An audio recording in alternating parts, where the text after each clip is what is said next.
Como é que é? Quem é que tem alguma pergunta ou eu falo?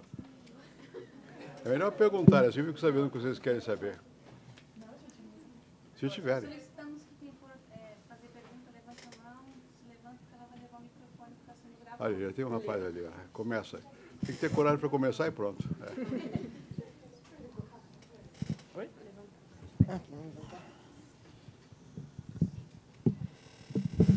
Oi. Primeiramente, eu queria agradecer a oportunidade, né, de estar fazendo essa pergunta.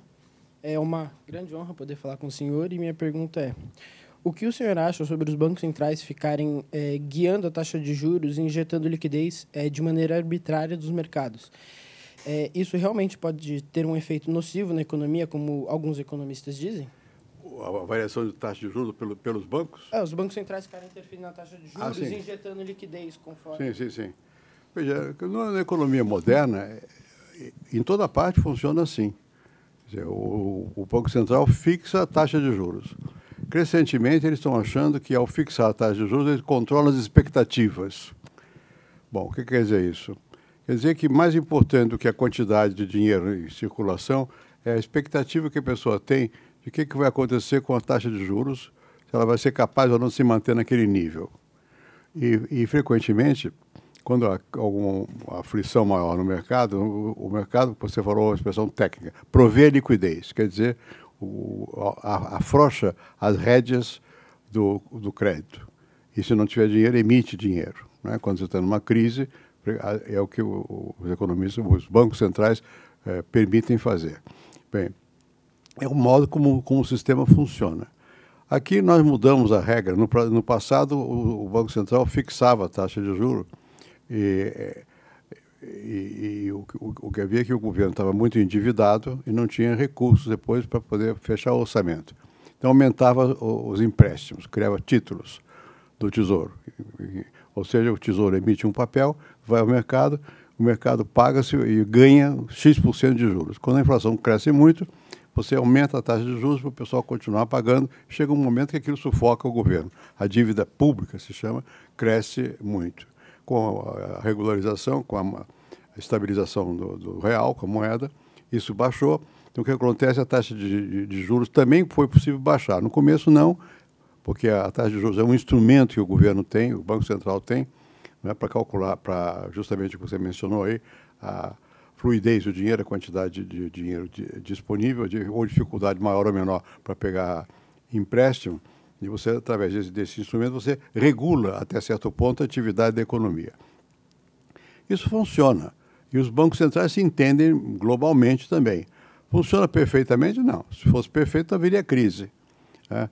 Você não tem... Os bancos, mesmo sendo um banco central, ele não tem a capacidade de controlar todos os fatores e, muitas vezes, aquelas expectativas não se cumprem. E, muitas vezes, você tem um desengonço na economia. E é difícil perceber o desengonço. Eu vou dar um exemplo concreto. Eu estava uma vez nos Estados Unidos, vinha o Clinton, que era ex-presidente, já era ex-presidente, vinha jantar numa reunião do Citibank, Citigroup, uma coisa assim. Mas era uma reunião de vários economistas e tal. Bem, e como o Clinton estava atrasado, a pessoa que falou para ocupar o espaço enquanto ele não chegava, era uma pessoa do Citigroup, que é um grupo importante dos Estados Unidos. E essa pessoa disse o seguinte, mais ou menos: olha, estão falando muito aí que vai haver uma crise, porque existe o que se chama as hipotecas podres. Ou seja, hipotecas que as pessoas compravam uma casa, não tinham dinheiro, ia ao banco, o banco dava o dinheiro, ficava uma hipoteca, a propriedade garantia o empréstimo, e as pessoas não pagavam, e o valor das hipotecas foi caindo. Então, disse essa pessoa, que era do Citigroup, o bom é que nós não temos nada a ver com isso. Não está no sistema bancário isso. Não são os bancos que estão fazendo. Eram os bancos. Né? E quando você viu, aquilo contagiou e deu uma confusão enorme, que foi a última crise grande de 2007, 2008. Né? E deu uma crise. Quer dizer, portanto, não há o controle, não é absoluto. Agora, a capacidade de controlar aumentou muito. Os bancos centrais conversam entre si, eles sabem, mais ou menos, quando você tem uma situação que você aumentar o crédito, aumentar a taxa de juros, diminuir a taxa de juros, sempre sujeito a que, de repente, isso não dá certo. Né? Agora, mas qual é o mecanismo que substituiria isso? É ter uma taxa fixa? Nós tivemos taxa fixa no Brasil de câmbio. Não de juros, mas de câmbio. Quer dizer, a relação do real com o dólar. Você fixava a taxa e pronto. Só que aí vai para o mercado negro. Porque a moeda desvaloriza, ninguém quer receber os juros do Banco Central, vai para o mercado negro. Então mudou-se o sistema, ele flutua. Quer dizer, cada dia o mercado decide qual é a taxa, não sei o quê, em função da quantidade de dinheiro que se pede, que se dispõe, não sei o quê. Não é perfeito, mas funciona melhor do que quando você fixa a taxa, porque quando você fixa a taxa também, você abre espaço para alguém especular contra. Né? Pessoas ou bancos, ou instituições não acreditam e começam a especular contra e podem ganhar. O que eu acho que é um dado da realidade. É melhor ter, com todas sabendo que vai mais ou menos, que não vai controlar tudo, mas tenta controlar, flutuando um pouco a taxa de juros, e eu não vejo um mecanismo mais eficaz do que esse. Desculpa, a pergunta foi técnica, tive que falar coisa mais difícil.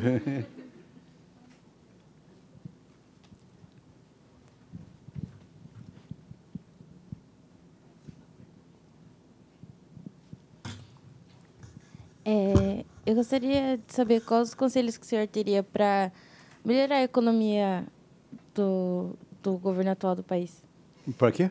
Para melhorar a economia do país agora. Se eu soubesse. Eu seria milionário. Não, veja o que está acontecendo. O que acontece no país hoje? Você tem hoje, primeiro, tem um descontrole das contas públicas. Né?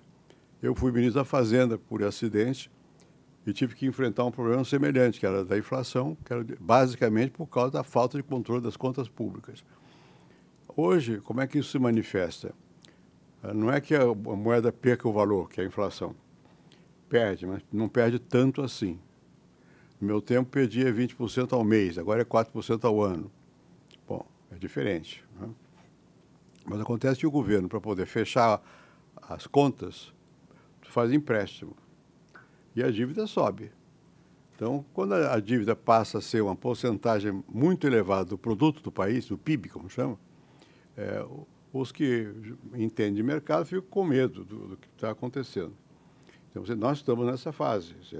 A dívida, o endividamento é crescente e a taxa de juros caiu. E ainda assim, o governo não consegue fechar as contas, tem que pedir dinheiro emprestado, vai para o mercado, lança títulos, sobe a dívida do governo diante do mercado. Então, você tem que controlar o gasto público. Eles acham que hoje que o maior gasto deriva das contas da Previdência Social.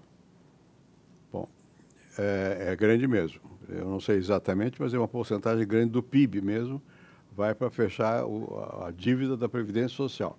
Quer dizer, a cotização que as pessoas fazem para garantir a previdência dos mais velhos não é suficiente. Então, o governo tem que complementar isso. Então, querem mexer na Previdência Social por isso, para tentar controlar o gasto público. Bem, isso é uma condição necessária para controlar o gasto público. Quando a situação como a nossa começa a perder o controle, é preciso que haja medidas de restabelecer um certo controle sobre o gasto público, senão estoura a economia. Agora, é suficiente para responder a sua questão? Não. Quer dizer, você vai, ao mesmo tempo, fazer com que a economia cresça. Eu não li, mas saiu um artigo do André Lara Rezende, recente, sobre a Grécia, o que foi feito na Grécia. Na Grécia, eles resolveram apertar o fiscal. Arrocharam bastante. Deu um desastre grande lá. Por quê? Porque não retomou o crescimento. Né? Então, você tem que ver. E como é que se retoma o crescimento? Crescimento é investimento. O investimento, quando o governo tem dinheiro, o investimento público tem um papel grande. Mas o governo do Brasil não tem dinheiro. Então, como é que faz? Tem que ter investimento privado. Quem é que investe quando está com dúvida? Investe no tradicional, não vai arriscar coisa nova. Nós estamos nesse momento. A dívida pública cresce e, ao mesmo tempo, as pessoas não têm confiança de que o governo vai ser capaz de resolver esta questão da dívida pública e não se animam a investir. Então, quando você vê os dados, o desemprego não diminui. O investimento não aumenta. O último dado que eu vi hoje, a taxa de crescimento do produto deve ser ao redor de 1% do PIB, cresce o ano. Ora, a população cresce a 0,8%, praticamente está estagnado, o per capita. Está estagnado. Está estagnado porque, além da conta pública estar ruim, não se vê ânimo para... Então, você precisa atacar as duas questões ao mesmo tempo. Mostrar ao país, primeiro, e depois ao mundo, que aqui tem caminho, fazer as pessoas voltarem a acreditar no país, na economia do país, e segurar o gasto público. É fácil? É dificílimo. É uma questão política, não é econômica, estrito sensu. A fórmula de fazer se sabe. O problema é como é que faz. Quem tem condição política de convencer o Congresso, a opinião pública, as pessoas disso. E você não convence ninguém se as pessoas tiverem a percepção que o caminho que você está levando é injusto. Quer dizer, uns vão apertar o cinto e outros não. Esse é um tremendo problema. Como é que você mostra, não só fala, mas mostra que o seu programa é um programa que todos pagam. Eu acho que é isso. Fácil falar, agora não me ponham lá que eu não quero. Nem posso.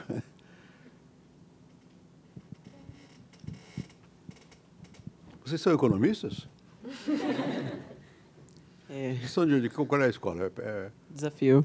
Finpec Desafio, de Cotia. Já é melhor, senhor... Senhores presidente... Peraí. Senhores presidente, obrigado por... Pode me chamar de você que fica mais à vontade. Não. Enfim, eu gostaria de fazer uma pergunta para você, sem visar nenhum posicionamento assim, tipo partidário, apenas uma opinião e também uma solução. Dado o cenário atual da política brasileira em relação às manifestações contra os cortes de verba nas universidades, qual seria a sua solução se fosse o atual presidente do Brasil? Ainda bem que eu não sou, né? Veja, acho que o erro maior aí foi anunciar uma coisa vaga. Vamos cortar não sei quantos %. E não é cortar, é contingenciar. Todo governo faz isso. Todo governo, quando a situação está difícil, faz o que se chama contingenciamento. Quer dizer, o Congresso aprova um gasto, um orçamento, e o governo diz, olha, X% desse orçamento eu vou esperar. Não é que eu não vou gastar, eu vou esperar. Isso foi anunciado como se fosse que não vai gastar.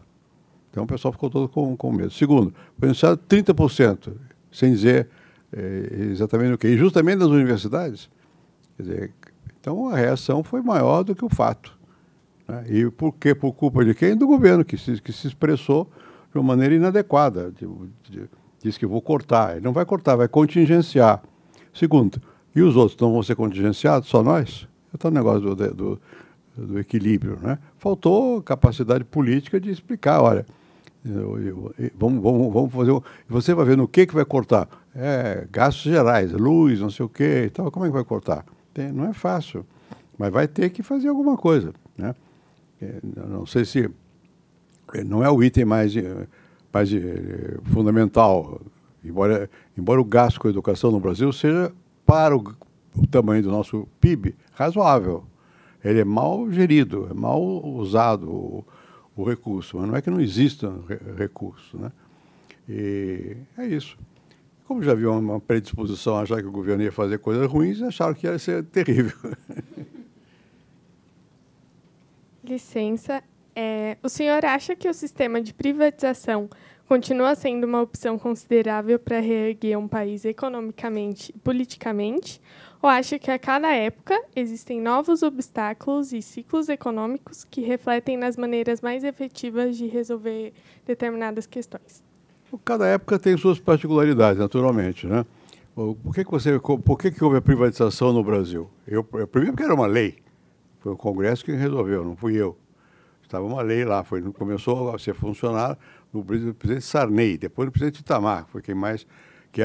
ele pessoalmente era contrário a algumas privatizações. No tempo do presidente Itamar, eu era ministro do exterior, foi feita a privatização da Companhia Siderúrgica Nacional, que era simbólica do Brasil. Certamente para o Itamar foi uma violência, mas era lei, o Congresso mandou fazer. Por que mandou fazer? Porque as empresas siderúrgicas entraram, várias delas, em colapso. Não tinham como recuperar. E o governo também estava em colapso. Então, foi feita a privatização. Bem, sempre há discussão, e havia mais fortemente no passado, de que as pessoas pensam que é melhor ser estatal do que privado. Porque pensam que sendo estatal é delas. Não é. É da burocracia e dos partidos. Quando os partidos tomam conta da administração, eles é que mandam. E a própria burocracia. Tem que ver qual é o benefício para a população. Em certas circunstâncias, não há alternativa. Por exemplo, o petróleo. Por que o petróleo do Brasil foi estatizado? A primeira lei, foi feita pelo Getúlio, não era de estatização. Foi estatizado porque não havia outro modo de fazer a exploração do petróleo, porque não havia interesse das multinacionais naquela época de explorar o petróleo. A própria empresa que eu mencionei há pouco, Volta Redonda, houve uma tentativa, está documentado tudo isso, houve uma tentativa de ver primeiro com os americanos, depois com a Alemanha, com o Krupp, foi antes da guerra, da Segunda Guerra. O Getúlio jogou com a Krupp para forçar os americanos. Porque os americanos diziam, não, vocês são bons para comprar produto manufaturado, não para fazer produto manufaturado. Então, conseguiu algum apoio, e a Siderúrgica Nacional veio, porque houve capital da United States Steel Corporation, uma coisa assim, e foi uma parte estatal, uma parte privada, etc, etc. No petróleo, foi tudo monopólio, porque as empresas de petróleo não queriam, achavam que não havia petróleo aqui, ou não havia necessidade para elas de investir. Então, virou estatal o petróleo. E fez. A Petrobras é uma grande empresa. Eu acho que, quanto possível, é bom que haja alguma competição. Porque não havendo competição, você fica na mão do produtor. Mesmo que ele seja estatal, você fica na mão dele. E não pensem vocês que é o governo quem manda. Na Petrobras, por exemplo, quando eu era ministro da Fazenda, era uma dificuldade saber qual era o custo real da exploração do petróleo. Porque os dados são difíceis e a empresa fechava a informação para o próprio governo, né? Bom, então, em certas circunstâncias, você tem que privatizar. Por exemplo, no caso da privatização do sistema de telecomunicação, foi feita no meu tempo. Por que foi feita a privatização da telecomunicação? Foi feita a privatização porque era muito caro o telefone, não havia acesso, e nós não tínhamos dinheiro do governo para investir na tecnologia nova que estava surgindo. Bom, ou você abria competição, ou cada telefone que se comprava na época era um bem, você declarava no imposto de renda, né? E você não tinha serviço. Demorava muito tempo para ter linha telefônica. As empresas tinham uma pessoa, um boy que chamava, para ficar ouvindo quando cai a linha, mesmo nas casas particulares. Eu tinha telefone, meu pai era deputado, então ele tinha direito a ter telefone. E eu herdei, ele foi para o Rio, eu fiquei na casa dele, eu tinha telefone em casa. O outro, que era meu chefe, Florestan Fernandes, um sociólogo, morava na mesma rua que eu, ele não tinha telefone. Ele vinha lá para casa, nós tirávamos o telefone do gancho, ficávamos nós dois, esperando que caísse a linha. Oi, caiu a linha, aí você pega o telefone. 10 minutos, 15 minutos, meia hora para vir a linha. Nas empresas, a mesma coisa, só que lá, como é mais importante para as empresas, elas tinham uma pessoa para ficar ouvindo a linha. Bom, você tinha que oferecer telefone. Tinha que ter novas tecnologias. O governo não tinha dinheiro para fazer. Então, privatizamos as telefônicas. Além do mais, eu não me lembro, mas cada estado, pelo menos, tinha uma sucursal da Companhia Telefônica Brasileira. E quem mandava nas telefônicas? Os deputados, que nomeavam os diretores. Eu me lembro de no tempo do presidente Itamar ainda, um deputado importante de São Paulo foi lá brigar por causa de uma telefônica aqui perto de São Bernardo, não sei, não me lembro de onde. Mas qual é o interesse? Qual é a razão por você ter? Por que politicamente você precisa ter? Bom, não tinha razão. A razão é porque você, ao ter um diretor lá, você tinha acesso a algum recurso, né, na hora da campanha, esse tipo de coisa. Não havia uma razão pública para um deputado estar se metendo na designação de um diretor de telefone. Mas havia 27 telefonias no Brasil, de companhias. Bom, não dava. Então nós privatizamos. Para privatizar, a regra de ouro, a meu ver, quando você vai mexer nessas questões, é ter competição. Porque tanto faz o monopólio privado ou público, é monopólio. Que não tem interesse em melhorar a tecnologia, O preço ele fixa, porque não tem outro para fixar. Quer dizer, uma coisa importante na privatização é: vai privatizar para quê? Para sair da mão do governo, ficar na mão de um monopólio privado, não adianta nada, do ponto de vista do público. A questão sempre é: qual é o benefício que o povo tem? Não é qual é o benefício que eu tenho, que não sei quem. Qual é o do povo? Não é? O do povo é quando você consegue mais eficiência e mais barato. E mais amplo acesso. Com a privatização do telefone, todo mundo tem telefone hoje. Celular, não sei o que, ficaram as novas ocupações. Nem ninguém fala mais na questão se é privatizado, se é privado ou público, porque tem competição entre elas. Você vê nas televisões, nos jornais, ficam sempre fazendo propaganda. Em cada estado nós forçamos a ter mais de uma companhia. Cada companhia pode ter o predomínio em certa região, mas não no Brasil todo. Dividiu-se para poder ter a competição, né? Petróleo também é mais complicado. Até hoje o Petrobras é um monopólio estatal, mas, mesmo assim, a refinaria não é a única, tem mais. Agora estão discutindo se vão privatizar algumas refinarias, não sei o quê. Precisa ver a condição. Se o governo não tiver condição de investir, não tem outro jeito. Tem que privatizar. E ao privatizar tem que tomar cuidado para evitar o monopólio. O grande inimigo do crescimento econômico, em benefício da maioria, é o monopólio. Quando você tem concorrência, você melhora a tecnologia, porque um quer ganhar da outra. E o povo ganha. Se você tiver controle também. Não pode simplesmente deixar. Ao privatizar, não quer dizer, então não tem regra. A regra do mercado. Não. O governo tem que ter umas agências capazes de fazer alguma regulamentação, né? Como tem a agência que se ocupa das telefones, tem a agência do petróleo, tem as várias agências que nós criamos. E é preciso impedir que as agências virem trampolim de partido, porque aí o interesse não vai ser do coletivo, vai ser daquele nem do partido, daquela pessoa do partido que ganhou um pedaço. É sempre assim, me parece. Quem mais? Oi. Assim, considerando o fato que as empresas estão saindo do Brasil pelo elevado custo fiscal, como que você acha que, podem conciliar os direitos sociais trabalhistas com os interesses das grandes empresas? Esse é um problema complicado, não é? Alguns setores acham que nós criamos direitos trabalhistas demais. É até possível, em certas áreas, sim. Agora, por outro lado, você tem que ter algum direito trabalhista, senão como é que faz, né? Então, como é que você concilia, no fundo é isso, o interesse do investidor, como é que você faz com que a carga fiscal, não só a trabalhista, mas em geral, não sufoque o lucro do investidor. O que está acontecendo no Brasil, algumas companhias ameaçam de ir embora. É um pouco de jogo também, né? Se você não me ceder tal coisa, eu vou me embora. Um pouco de jogo. O governo tem que ter uma visão para saber qual é o interesse dele, governo, e do povo. Não precisa estar cedendo a todas as pressões que existam. A pressão é normal, existe o tempo todo. Assim como existe pressão do sindicato, que aumenta o salário. É normal que exista. Na sociedade democrática, como em qualquer outra, o jogo de interesse é real. E o problema do governo é dele ser capaz ou não de distinguir o que é interesse de cada um do que é o interesse de todos. O que é de comum? O que eu posso lutar pelo comum? Né? Não adianta você imaginar que a democracia que leva a isso. Você acaba com a democracia, o que acontece? Você não vai ficar sabendo de quem é o interesse, mas ele continua a existir. A pressão continua a existir, só que o povo não sabe, não tem a transparência possível. Então é melhor que saiba, entenda que é isso aí, e veja se o governo está realmente buscando acertar, tendo em vista o interesse da coletividade ou está cedendo às pressões dos grupos. É difícil, às vezes você erra, não é?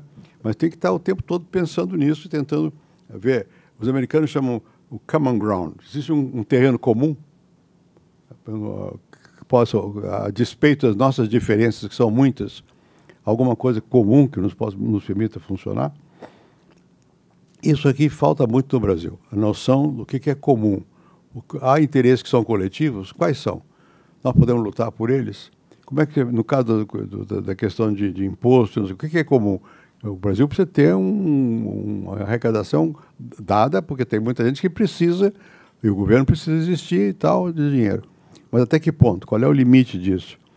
Nós não conseguimos criar um sentimento de confiança também nessa área. Eu fui agora, semana retrasada, estava nos Estados Unidos, uma homenagem a um doutorado honoris causa numa universidade lá. Então, eu estava observando. Você não tem o que fazer, né? Tem que ficar observando um pouquinho o que está acontecendo. Mas muita gente na sala, umas 4.000 pessoas, porque é o que eles chamam lá de Commencement Day. É um dia que, eu não sei se é o início da atividade escolar, ou o que é. Eu sei que é da graduação. Então, termina cursos que são doutores, e, no meu caso, doutores e mestres. Eu era doutor honoris causa. Bom, ali você olha aquela massa é como no Brasil. Tem gente branca, gente negra, gente chinesa, gente japonesa. É uma misturada. O que não são todos os países. Agora, crescentemente, mas na Europa é menos assim. Nos Estados Unidos é muito assim, aqui é muito assim. Bom, e são diversos, de várias, não só racialmente, mas socialmente, estratos sociais diferentes ali.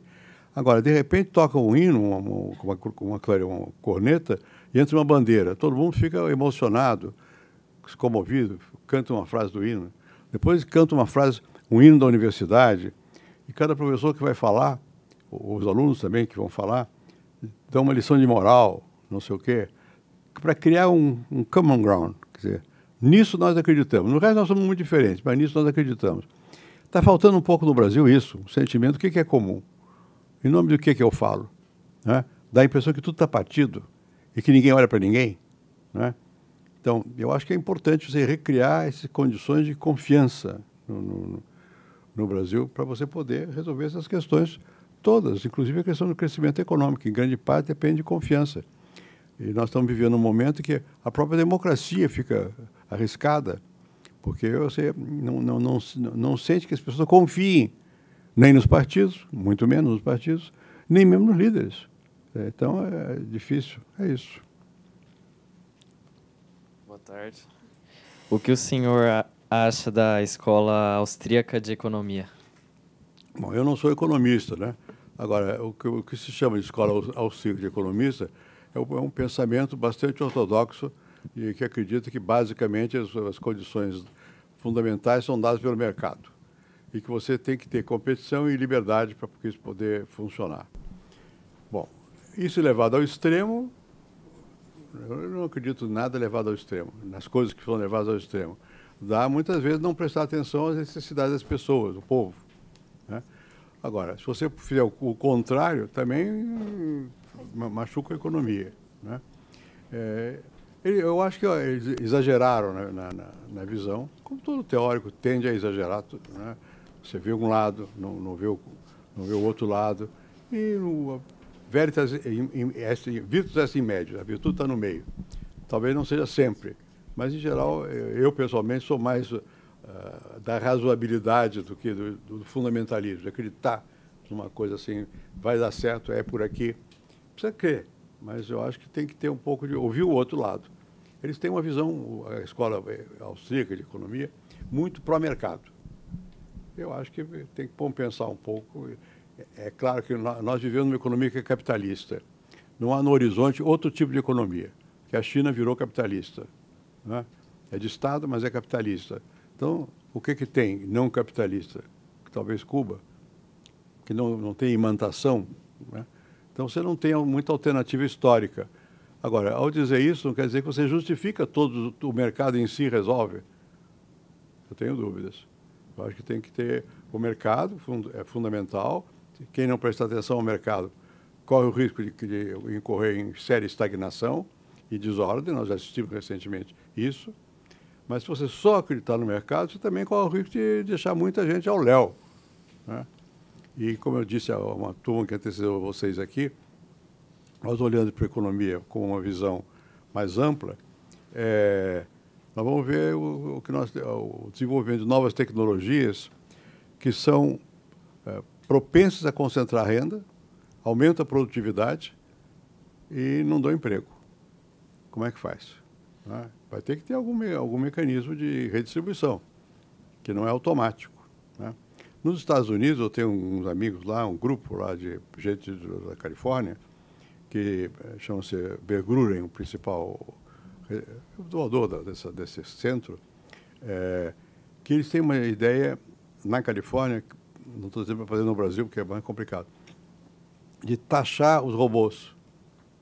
Você usa robô? Tá bem, o robô não paga imposto. Se você põe o trabalho, o trabalhador custa, e não só o capital inicial, mas paga imposto e não sei o que e tal. Taxar o robô, taxar a inteligência artificial para criar fundos. Tem várias correntes. Uns querem que pessoas tenham ações desses fundos, outros querem que o fundo seja do governo, enfim. Mas é uma questão que está se pondo nos países mais avançados. Quer dizer, a economia cresce, o emprego não. E você substitui pessoas por máquinas. E as máquinas são mais competentes que as pessoas. E agora tem inteligência artificial. Como é que você resolve essa questão? Das pessoas? Não do mercado, a das pessoas. Vai ter que imaginar, né? É claro que, como nós não somos dos países mais importantes, se nós começarmos a fazer isso, nós vamos perder, porque na competição o custo aqui vai ser mais elevado. Eles é que tem que fazer primeiro, né? Mas já estão começando a pensar o que vai se fazer. Então é isso. Acho que tem que... Só com a economia austríaca não dá. Quer dizer, da escola austríaca. O senhor acha que seria viável o alistamento obrigatório das mulheres no Brasil? Veja, o que justifica os alistamentos obrigatórios? Tudo. Até das Forças Armadas. Aqui no Brasil tem, mas você não tem nem tanta gente que você tem que dispensar todo ano uma parte importante do contingente. Bom, é a necessidade de você ter participação, mesmo nos lugares ruins. Guerra é ruim, mas você tem que ter gente que vai para a guerra. Bom, você tem cota para negro, né? Eu sou favorável. É uma solução permanente? Pode ser que não seja, mas nesse momento você obriga as pessoas a tomarem em consideração as diferenças raciais que existem, né? Compensa. Bem, no caso das mulheres, é menos a participação, o alistamento eleitoral, eu não sei como é que é, mas é grande. Não sei se ele seja obrigatório. No Brasil, o alistamento é compulsório, né? Só que é compulsório, mas não tem penalidade. Se você não votar, o que acontece? Nada. Só se você quiser um passaporte, aí pode ter chateação. Fora disso, o Congresso aprova uma lei dando a absolvição da multa. Ninguém paga multa nenhuma, né? Para tornar obrigatório, você tem que ter uma sanção. Se não se alistar, vai pagar um preço. Ora, nem homem paga preço nenhum no Brasil. Então, fica só a retórica. As mulheres estão obrigadas a se alistar. Mas não tem como forçar, porque é menos que de que maneira vai forçar? Cobrando uma taxa se não votar? Se não se alistar? Estou dizendo, nem para os homens cobram, né? Eu acho que era bom que se alistassem, mas acho que é melhor que isso derive muito mais da conscientização da importância de participar do que da obrigatoriedade de participar. Eu gostaria de saber qual a opinião do senhor a respeito da influência socioeconômica a partir do incentivo à cultura. Veja,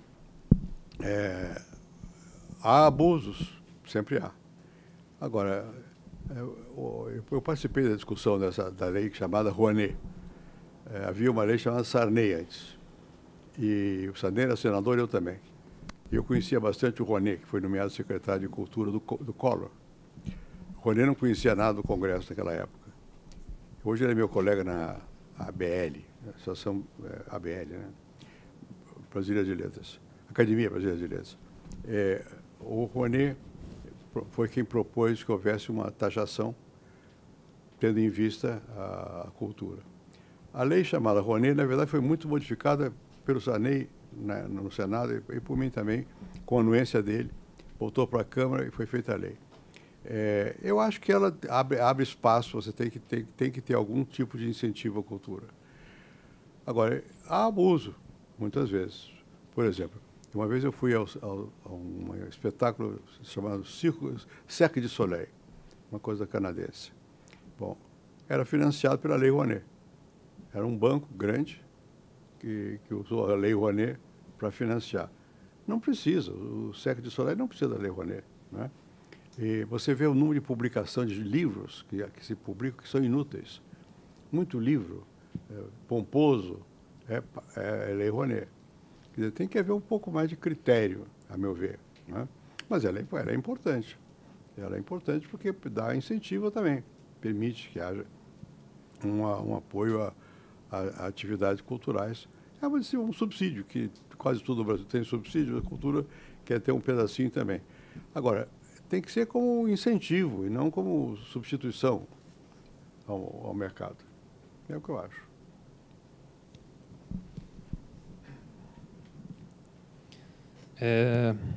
Documentos recentes da ONU detectam gasto global em armamento de mais de $1 trilhão em gastos militares por ano. Recursos que seriam necessários para erradicar a pobreza e destinar fundos para a saúde, educação, alimentação e outras medidas importantes para a humanidade. O referendo realizado em 2005 sobre a proibição e comercialização de armas no Brasil foi objetivada por nossa liderança política para conter e diminuir a criminalidade no país. O senhor, como ex-presidente do Brasil, acha que a liberalização das armas possa conter o impulso das crises permanentes sociais, onde a criminalidade avança nas áreas periféricas sem acessibilidade à infraestrutura necessária? Veja, eu não sou especialista nessa matéria, mas minha sensação é de que liberar o uso de arma não resolve a questão.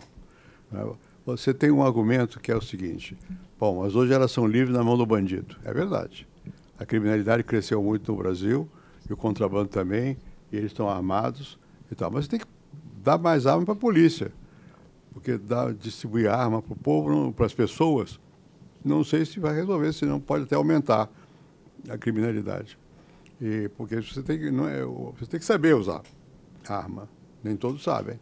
Segundo, você tem que ter critério, julgamento de você. Você viu o que aconteceu recentemente no Rio de Janeiro, que as forças o exército não foi feito para policiar. O exército é feito para a guerra mata. Bom, e de vez em quando a gente não tem treinamento para isso, né? E é exército, é gente que tem mais controle. E não obstante, faz coisas violentas. Você imagina, eu vi que estão falando em 4 armas por pessoa. É uma loucura, a meu ver. Não vejo o sentido. Essa coisa de arma, meu pai era general. Então, um negócio de arma em casa existia. Bom, uma vez eu estava na casa de um parente meu, que era também general, tal, de várias estrelas. E todo mundo começou a chorar. Por quê? Porque ele tinha a bala de gás lacrimogênio, estourou a bala. Bom, ninguém sabia usar. Eu tinha um primo que matava, no Rio de Janeiro isso, ia matar rato com fuzil. Uma loucura. Uma loucura, quer dizer. Essa mentalidade guerreira, não creio que resolva. O que você precisa de muito mais é de polícia. Polícia é outra coisa. Tem que ter investigação, tem que ter inteligência, tem que ter controle, tem que saber quem é, pegar, tal. Você dá uma arma, para mim, pelo menos, é um desastre. Garanto a vocês que eu vou errar o alvo. Mas, enfim, eu não acho que seja a solução para os problemas. Nós temos sempre essa sensação aqui no Brasil de que prende, põe na cadeia, mata. Bandido bom e bandido morto. Bom, isso não é uma coisa civilizada, né? Não creio que seja um avanço civilizatório, você pensar dessa maneira. E nós, cada vez que o Congresso vai opinar sobre penalização, aumenta a pena. Tá? Crimes, como é que chama? Hediondos. Tudo virou crime hediondo. E aumenta a pena. Bom, onde é que o criminoso recruta o seu exército de reserva de bandidos? É na cadeia. De onde é que eles vão? De dentro da cadeia. Quer dizer, então não é por aí. Quer dizer, eu acho que é preciso prestar atenção, a criminalidade aumentou muito, o crime organizado é um problema no Brasil, é preciso combatê-lo, mas não creio que você armar os que não estão no crime vai resolver a questão. Tem que armar quem é treinado para combater o crime e evitar que eles virem criminosos eles próprios, a milícia, que é, no fundo, a polícia transformada em bandido. Evitar isso, não acho que... na verdade, que a lei, você referiu à lei do desarmamento que foi votada, a decisão do povo era que devia dar arma. Não ganhou o ponto de vista de limitar. Né? Que a população tenha, na cultura brasileira, essa ideia de que você tendo arma, você se defende melhor.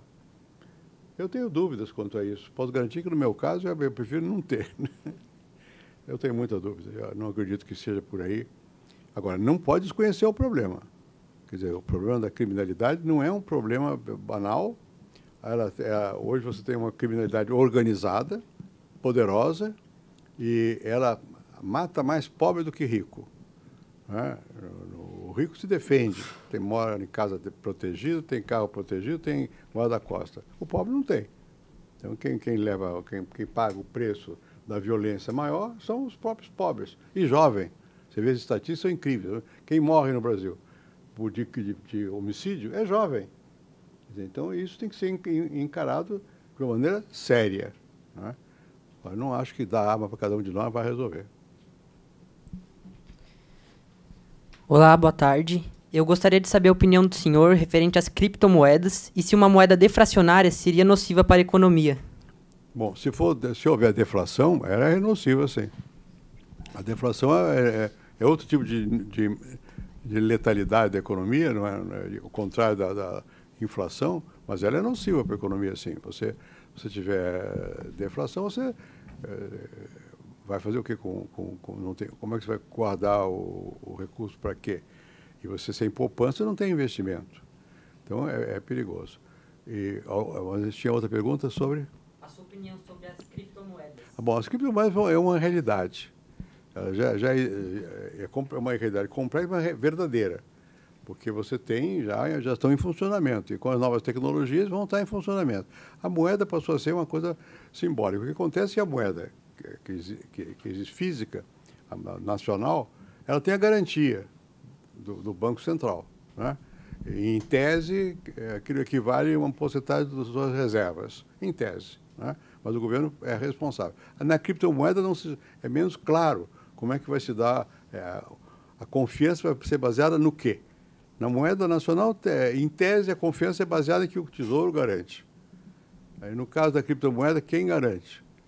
Quando falir um banco de criptomoeda, o que vai acontecer? Mas isso não quer dizer que não vai existir. Já existe. E vai aumentar, porque é do mundo contemporâneo. As pessoas vão usar crescentemente. Eu vejo, é tão mais fácil. Os bancos vão ter problema, porque você vai usar o computador, o telefone celular para fazer a transferência. Os nossos bancos têm agências, uma enorme quantidade de agência. É custo, é investimento físico, fixo. Isso no futuro vai ser um problema. Né? Mas eu acho que vem, é inevitável. Você não dá a volta atrás na história, na tecnologia. E vai ter que inventar algum sistema de quem se responsabiliza pela criptomoeda. Aqui vai e vem. Boa tarde. Eu gostaria de saber qual é a sua visão em relação ao mercado brasileiro, em que há uma quantidade muito maior de indústria externa do que interna, realmente. O investimento para as empresas brasileiras é reduzido. Podemos ver, por exemplo, o exemplo da Burgel, que fechou enquanto a Ford prosperou cada vez mais. A Volkswagen é a mesma coisa. Queria saber o que você pensa. São duas coisas diferentes. O mercado interno ou a indústria nacional? O investimento do próprio Brasil dos brasileiros e empresa brasileira. Não só dos brasileiros, mas do próprio governo em relação a dar facilidades para as empresas brasileiras prosperarem mais. Sim. Na verdade, há muita pressão das empresas brasileiras nesse sentido. E o que eu acho que está acontecendo no Brasil? Se você olhar o que está indo bem aqui, é agricultura e mineração. Por que está indo bem a agricultura e mineração? Primeiro, nós temos uma longa experiência, pelo menos de agricultura, mas, além disso, nós temos muita ciência e tecnologia posta por trás disso aí. Quando foi feito o desenvolvimento do café em São Paulo, tinha o Instituto Agronômico de Campinas. O cacau, lá na Bahia, tinha o CEPLAC, que era um centro de desenvolvimento do cacau. Quer dizer, tinha tecnologia. Quando eu era estudante, se dizia que a área do Brasil era uma pena, que a terra boa só tinha em São Paulo e no sul, que era terra roxa, terra fértil. Bom, o Cerrado não servia para nada. Hoje é um celeiro do mundo, é o Cerrado. Por quê? Porque nós desenvolvemos ciência e tecnologia. O que aconteceu com a nossa indústria? Ela cresceu, ela desenvolveu muito menos. Ela ficou para trás do crescimento científico e tecnológico. Então, nós temos um problema complicado aí. Elas não vão embora por falta de mercado. É que hoje o mercado se globalizou. Então, produz onde seja mais barato e manda para cá. E você compra aqui. Né? E não adianta você querer lutar contra isso, botando barreira. Porque com a barreira você faz o quê? Dá o subsídio. Né? Geralmente as empresas pedem ao governo duas coisas: baixar os juros e aumentar a barreira. A taxa, o câmbio, o imposto de importação, para poder proteger. Eu acho que nós já temos muita proteção. Precisa mais competição. E no caso do setor industrial, eu acho que o governo devia se concentrar muito no desenvolvimento científico e tecnológico para a indústria, para poder dar... Nenhuma indústria se desenvolve somente com dinheiro privado. O dinheiro público ajuda. Né? Mas, curiosamente, se você olhar o que aconteceu comparativamente entre Brasil, França e Estados Unidos, pelo menos, nós aqui criamos o CNPq, Conselho Nacional de Pesquisas Científicas, nos anos 50. Na França chama CNRS, também nos anos 50. E nos Estados Unidos, National Science Foundation, também nos anos 50. Bom, nós estávamos ali, entendendo mais ou menos que era preciso dar um salto na industrialização, não sei o quê. Agora, me parece que nós ficamos bem para trás. Eu me lembro de um tempo que eu estava no governo, tinha um ministro de Ciência e Tecnologia chamado Vargas, Israel Vargas, que foi meu amigo aqui, era colega aqui do ITA, do Instituto Tecnológico de Aeronáutica. Ele era físico-químico. E ele lutou muito para obter a fabricação no Brasil de chips. A Costa Rica ganhou do Brasil. Não foi fácil naquela época. Nós ficamos para trás em certas áreas. Ciência espacial, nós ficamos para trás. Quer dizer, eu acho que o governo tem que fazer um grande esforço indireto. Não é dar subsídio para proteger uma empresa que não tem mais condição de competir. É criar condições para as empresas poderem competir. Mesmo que é natural na vida econômica que umas morram e outras cresçam. Agora, não adianta você querer pegar quem está morrendo para salvar. Você não salva. O povo paga o preço disso. Então, eu acho que tem que olhar com cuidado as demandas incessantes de você ter proteção.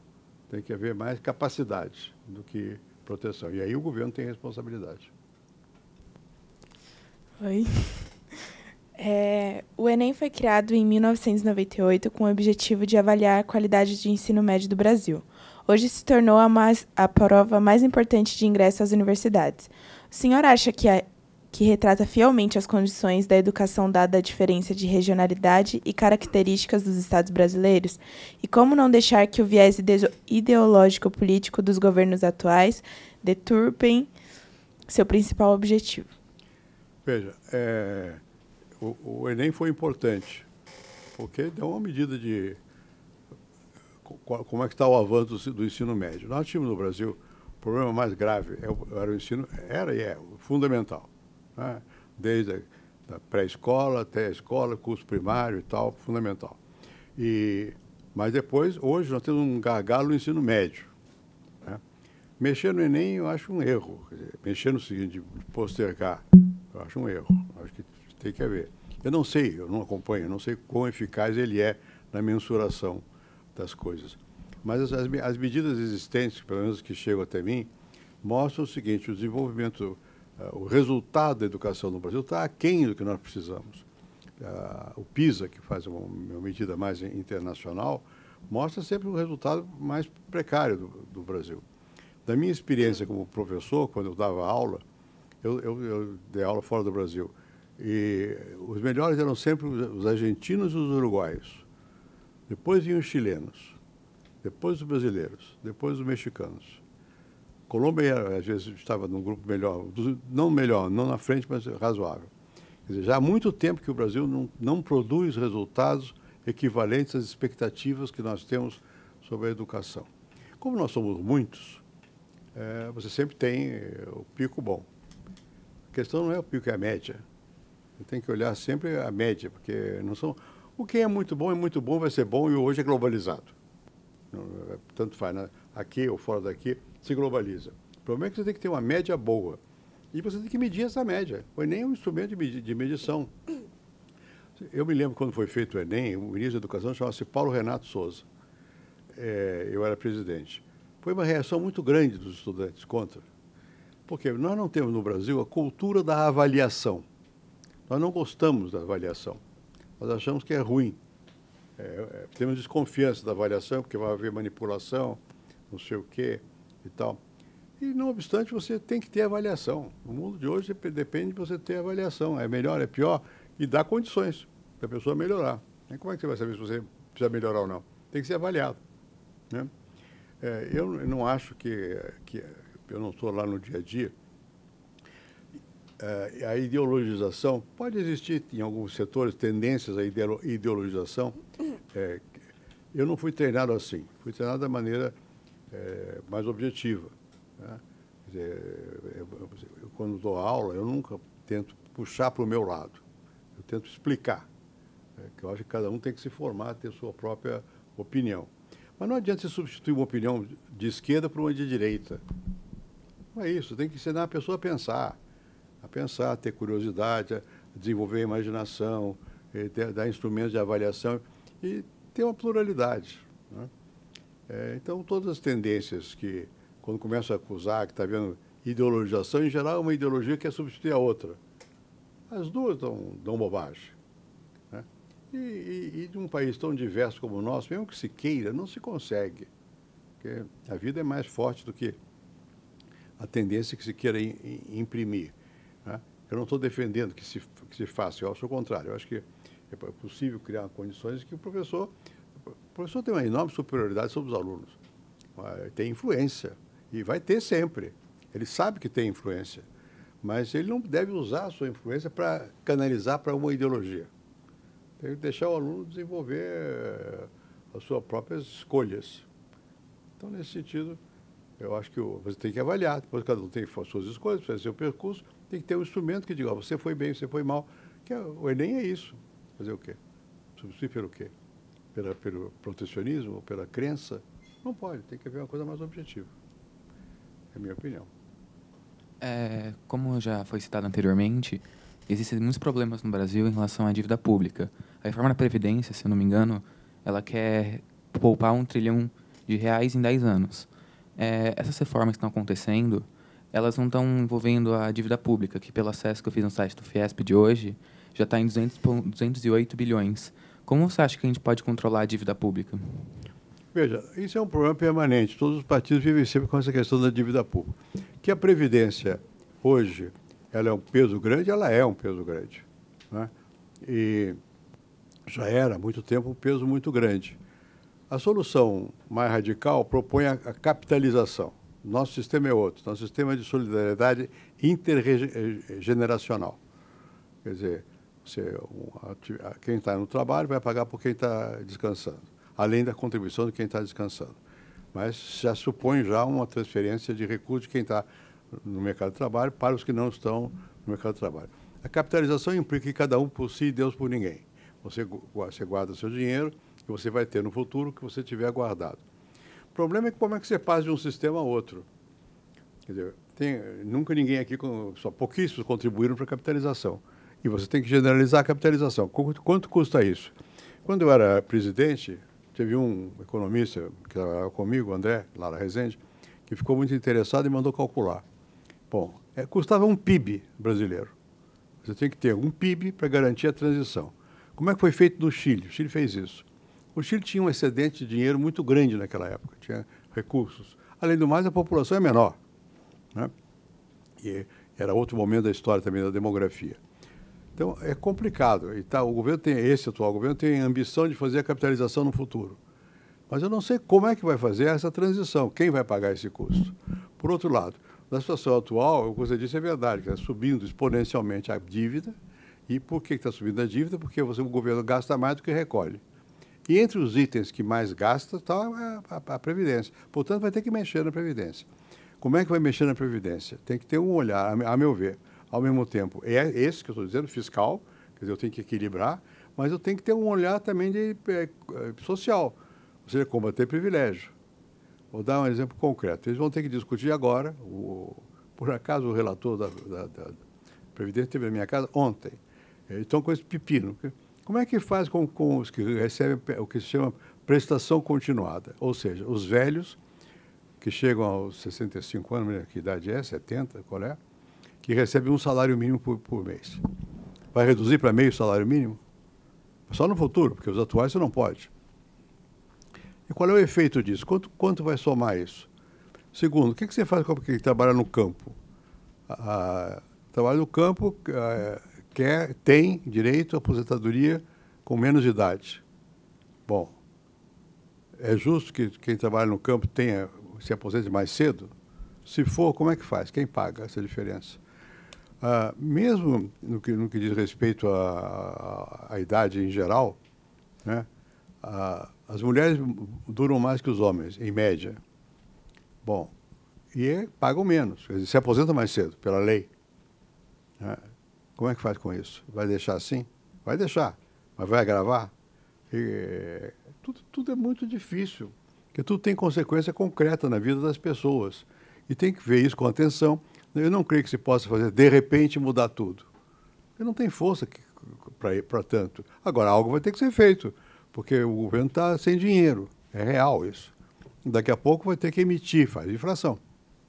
Ou então, no caso dos estados, que não podem emitir dinheiro, não tem como pagar os funcionários. Porque quando você olha os dados, é de assustar. Quer dizer, hoje o peso do funcionalismo aposentado equivale ao da ativa. Né? Então, isso vai ter que ser mexido. Né? Agora, tem que explicar muito. A meu ver, tem duas coisas. Tem que explicar e tem que ter um olho no social também. Não pode ser simplesmente fazer a escola austríaca. Então, ver os números aqui e tal, o que é bom para o mercado. O que é bom para o mercado nem sempre é bom para as pessoas. Tem que fazer uma composição aí. Do jeito que vai quebrar. Então, o mercado não quer. E tem razão de não querer. Né? Agora, na hora de você consertar, você tem que olhar. Olha, tem as pessoas também. Como é que eu faço?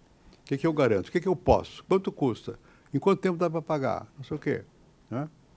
E falar, e explicar, é difícil. Explicar à população. Eu tentei, no caso da idade mínima, eu não me lembro qual era a idade que nós tínhamos proposto, perdemos por um voto, porque mexe na Constituição. Tem que ter 308 votos, tivemos 307 votos. Faltou um voto. Se tivesse resolvido isso lá, não teria resolvido o problema, estaria aliviado. Como nós perdemos, nós inventamos o fator previdenciário. Foi a moça lá do Ministério da Previdência que inventou essa história, que compensou, é um misto entre tempo de contribuição e tempo de idade. Foi derrubado 2 vezes já pelo Congresso. O presidente, que foi o Lula, vetou, com razão, porque se cair isso, não tem como, agrava a questão da Previdência. Então você vê que nós estamos num mato sem cachorro. Vai ter que enfrentar, é difícil, alguém vai pagar e as pessoas vão gritar, porque eu estou pagando, por que você não? Quem está pagando mais, quem está pagando menos? A questão é também distributiva, não é só fiscal. Presidente, a última pergunta, tá? Como? A última pergunta. Tá. Licença, a situação da educação no país é precária e eu gostaria de saber da opinião do senhor do que deve ser mudado para que essa educação chegue com qualidade para todos no nosso país. Veja, eu não sou educador. Uma vez eu era ministro, era senador, na verdade, e o presidente Itamar era senador também. E era óbvio que o Itamar ia ser presidente, porque estava visível que o presidente Collor ia ter o impeachment. E eu era bastante amigo do Itamar foi lá em casa tomar café e queria que eu fosse ministro do exterior. Eu estava feliz com a história. Aí eu perguntava a ele, quem vai ser o ministro da Educação? Perguntava sempre. O Itamar era uma pessoa curiosa, ele não gostava, ele fingia que não gostava de dizer e tal, tinha segredo. Bom, eu insisti tanto para saber quem ia ser o ministro da Educação, que ele achou que eu queria ser ministro da Educação. Eu digo, olha, eu tive um professor aqui na USP, chamado Lorival Gomes Machado, que dizia, educador é a mãe. Eu vou dizer a você, disse a ele, a mesma coisa, eu não sou educador, eu fui pesquisador, fui professor. Mas mesmo assim, como professor, eu sou bom sei falar, explicar. Mas eu não tenho a paciência de formar o aluno. A minha mulher, que foi professora também, já morreu, ela tinha paciência de formar o aluno. Ela era professora. Eu não sou propriamente um professor. Eu sou um expositor, pesquisador, tudo bem. Não sou educador. Então, eu não sei como é que se resolve a questão. Eu acho que, se você olhar no decorrer do tempo, não é verdade que a situação global tenha piorado no Brasil. No tempo que eu era aluno da faculdade aqui, da USP, cada classe tinha, digamos, 15 alunos. Houve um ano que, com exceção de 1 ou 2, todos os meus professores davam aula em francês. Bom, Isso é bom? Não sei. Era sinal de elite, não era sinal de ser bom. Não é? Hoje, se você for falar em francês, ninguém vai entender. Mesmo em inglês não vão entender. Né? Nem querem, nem aceitam. Né? Bom, então houve naquele tempo havia 80 mil alunos de todas as universidades. Hoje são alguns milhões. Quer dizer, aumentou, diversificou e tal. Caiu o nível? Não tenho certeza. No caso do que eu conheço melhor, que é coisa de universidade, não tenho certeza. Caiu o nível quer dizer o quê? Claro, no meu tempo eu fui aluno das pessoas famosas, enfim, no mundo, não aqui, no mundo. Então, claro, comparando mas era um grupo muito pequeno, né? E também não tenho certeza que a produção universitária tenha piorado, acho que não. O que acontece é que no tempo antigo você tinha menos gente, talvez até com a visão mais integrada, pode ser. Mas hoje a pesquisa melhorou muito no Brasil, mas muito. Né? Então eu acho que eu não tenho uma visão pessimista sobre o que está acontecendo. É boa a qualidade? Na média, provavelmente não. Né? Comparando, tem que comparar com os outros países. Eu disse o PISA, esse é algo que mede vários países, mostra que a nossa educação não tem os resultados comparáveis com os de outros países. Portanto, não está na média. Bom, como eu disse aqui, o que vale é a média. Não são os excepcionais, porque tem no mundo todo, dá no mesmo. Bom, é a média. Vai levar algum tempo e provavelmente nós estamos precisando ter maior capacidade de ensino em massa, de grande quantidade e tal. Ensino é uma coisa complicada, porque o que o professor faz realmente? Desperta a curiosidade do aluno. Ou ele desperta a curiosidade, ou faz o quê? Porque o que você tem, o texto tem tudo, mais que o professor. O professor tem que ser um animador do aluno, para o aluno ter paixão por saber, curiosidade por saber. Isso é indispensável. Mesmo que você massifique, não substitui o contato com algumas pessoas que te inspiram. Não é que te ensinam, mas te inspiram. Crescentemente, a pessoa se faz sozinha, tem acesso. Hoje, com o Google, com essas coisas, você sabe tudo. Não precisa de professor na sala de aula. O que você não sabe? O método, né? E a paixão por achar que vale a pena, acreditar que dá certo. Às vezes, é um ou dois professores, não é o conjunto dos professores. Né? Em qualquer situação, fora do Brasil é igual. Quando você tem dois professores bons, 3 na sua vida, no seu curso, que te inspiraram, que te motivaram, você tem meios de avançar. Né? Isso quer dizer que devemos cruzar os braços? Não. Você tem que ver que a massa não vai ter nem esses 2 ou 3 bons. Né? Você vai ter que tomar mais atenção e tal. Adianta dar mais verba? Eventualmente, sim. Mas não é o fundamental. Uma vez eu era professor aqui, não sei onde é que eu era. Eu fui parar na Inglaterra. Bom, eu fui professor de Cambridge, que é uma escola famosa, universidade famosa e tal. Coisa. O que eu vi lá em Cambridge? Comparando com a minha experiência na USP, o salário dos professores era mais ou menos igual, em termos de custo de vida. Né? Os recursos disponíveis para pesquisa não eram tão maiores assim. O que havia de mais? É que lá o professor tinha dignidade, que se media por coisas, pode ser pequenas. Por exemplo, você lá em Cambridge, você é membro de uma faculdade, no meu caso eu era da Faculdade de Economia, porque não havia sociologia, né? Em Cambridge, não existia a disciplina. Agora tem esse Anthony Giddens, que é professor famoso lá, é sociólogo. No meu tempo não tinha. Então, eu era professor da Faculdade de Economia, mas você tem que ir lá, você fica membro de um que eles chamam college. O college é, na verdade, o que foi no passado que as pessoas moravam lá, no college. Era quase que um monastério. E se mantém, você é membro do college. Esse college tem alunos e professores. Eles comem no mesmo local. Tem um refeitório, tem uma que eles chamam de high table, mesa alta, onde ficam os que não, aí não é professor, é fellow, são os membros do college. Aí mistura professores de várias, física, teologia, gramática, tudo ali. né? Mas é fellow daquele college.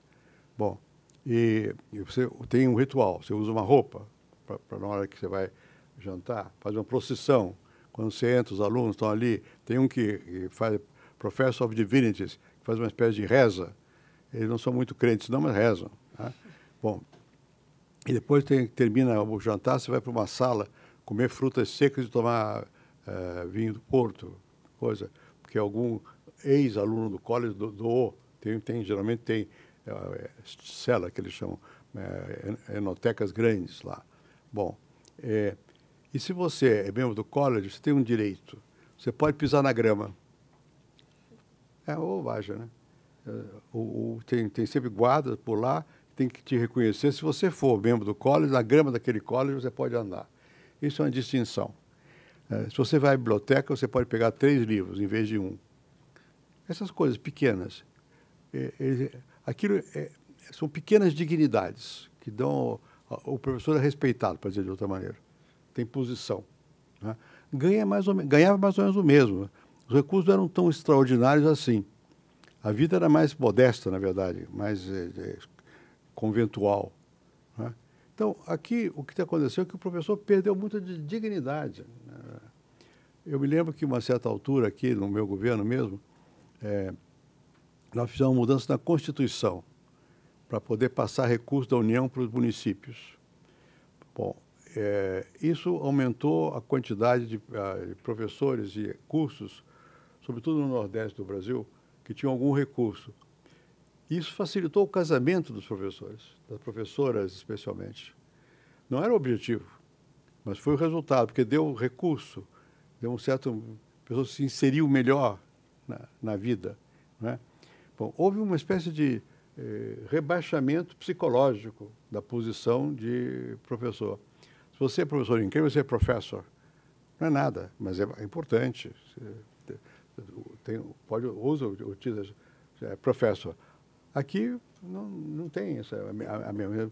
É preciso voltar a ter um pouco mais da dignidade do cargo, da função, não o cargo, da função, ter o respeito das pessoas, das famílias, né, na função.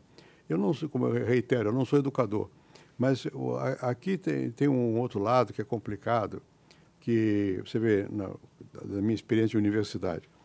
Quando eu era aluno, ali só entrava gente... Tinha exame de língua. Exame de língua era uma tragédia. Eu fui para o examinador de língua há vários anos. O pobre do rapaz chegou da moça, chega ali e vai ler alto, ler Racine. Não vai. Não sabe ler Racine alto. Não vai entender. Né? E aquilo é uma barreira de classe, na verdade. Faz o exame de língua, entra quem sabe a língua. Agora é inglês. O inglês está mais generalizado, o acesso. Né? Mas era assim, era pouca gente e tal. Tinha Hoje você massificou. Isso é ruim? Não, isso é bom. Massificou. É diferente. Tem que ter outras tecnologias de ensino, outras coisas. Né? E tem que voltar a ver um certo respeito à função de professor. Isso é importante para motivar os professores, para que eles motivem os alunos. E, no fundo, é isso. Você tem que motivar o conhecimento em si, cada um vai buscar onde puder, e hoje tem acesso. Hoje você abre a televisão, você pega Harvard, não sei se Harvard, o MIT pega, tem cursos, são dados, tal. Você pode ir sozinho, né? Mas você só chega lá a esse ponto se você tiver motivação. E você só tem motivação se o professor ele próprio estiver motivado. Né? Ora, você vê aqui, você vai para certas áreas de São Paulo, o professor tem medo de dar aula à noite, porque pode levar uma surra. Às vezes você vai levar a surra do próprio aluno. Quer dizer, não dá. Tem que ter. E esse espírito que está nos faltando aqui. Né? Você vai para os Estados Unidos, que é um país como o nosso, muita gente, e muito... Bom, não tem tanta desigualdade, mas tem bastante também, como nós temos aqui. Mas você vai lá, você vê... as escolas melhoraram. Não tenha dúvida que melhorar. Aqui também. Eu não tenho essa visão catastrófica de que as coisas vão de mal a pior. Não vão de mal a pior. Tão bom, não. Precisa melhorar. Basta dar dinheiro? Não. Precisa dar crença, além do dinheiro. Dignidade. É tão importante quanto... Claro que precisa dar salário, mas não é tão importante quanto isso. Então é isso. Acho que nós temos, isso é irreversível, um caminho na direção da especialização. Enfim, pode-se reclamar ou não, mas a tendência do mundo vai no sentido de saberes específicos, muito mais do que saberes integradores. Precisa ter gente que seja capaz de integrar ao mesmo tempo, né? Mas, enfim, é isso. Mais alguma pergunta? Se tiverem, eu não vou responder. Muito obrigado pela paciência de vocês.